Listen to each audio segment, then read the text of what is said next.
Hi, I'm Dr. Scott Donovan, Medical Director for Greater Naples Fire and Rescue District.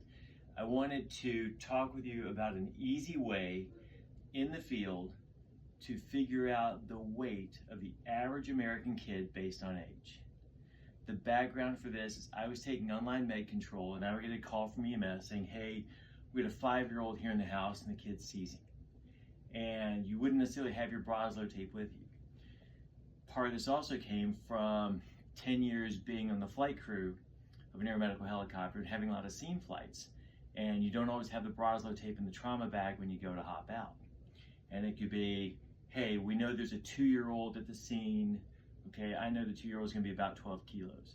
Or we've got a 10-year-old who's doing this, and I know off the top of my head the kid's going to be about 35 kilos. And so this is an easy way to figure this out. There's only a couple things you need to know off the top of your head. And from those few things, you can figure out everything else. So there will always be some exceptions. You can look at a kid and say, well, that kid's really huge for that age. But for the most part, most kids will fall along this range. So for the most part, a newborn, typically think of a newborn as about 3 kilos. Now, a child doubles weight at about 6 months. So at 6 months, 6 kilos. For a 1-year-old, there's a 1 in 1 year, and there's a 1 in 10 kilos. 2 years old, 2 in 12 kilos. Most 3-year-olds, evenly divisible by 3, 15 kilos. Now for 4, I'm going to jump ahead. Most meds, if you can't figure out how much a child should get on a milligram per kilo basis, if you grab a crash cart or an amp of whatever, most amps are based on 70 kilo adults. So for example, if I grab an amp of lidocaine out, it's 100 milligrams. Well, based on a 70 kilo adult, I then know that's 1.5 mg per kilo.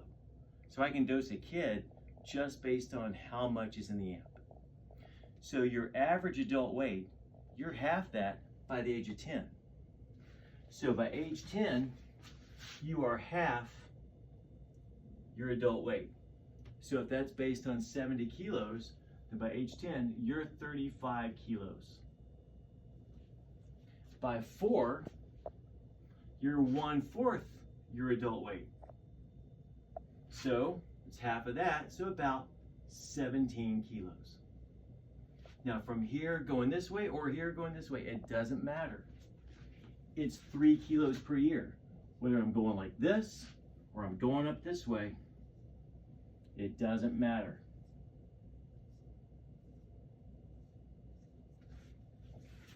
And you can figure it out. So based on this, you got a quick down and dirty way to figure out how much the average weight is of the American kid. You can figure out just off the top of your head, hey, I don't even need to figure out on a per kilo basis necessarily. I've got a 10-year-old, I'm gonna give them roughly half the adult dose. Or a 4-year-old, I'm gonna give them about 1/4 of the adult dose. Another quick thing that you can do is, for the most part, and there will be exceptions, but we need to get the generalities first. So for the most part, almost any IV medicine, again, with some exceptions, but if you can dose something IV or IM, or the other route being oral, nasal, or rectal, typically if you double the IV dose, that'll get you the IM dose. And if you double it again, that'll give you the oral, rectal, and nasal dose. Okay, so 0.1 mg per kilo of a medicine IV would be the same thing as 0.2 mg per kilo IM, or 0.4, really it's about 0.5 mg per kilo orally, nasally, or rectally. Okay? Hope this helps a lot. And remember, you can always go to your amps and your medication box. Whatever that dose is, that's based on a 70 kilo adult, and you can always break that down. That amount divided by 70, that's your mgs per kilo, and there's your kilos. Thank you very much. Hope this helps.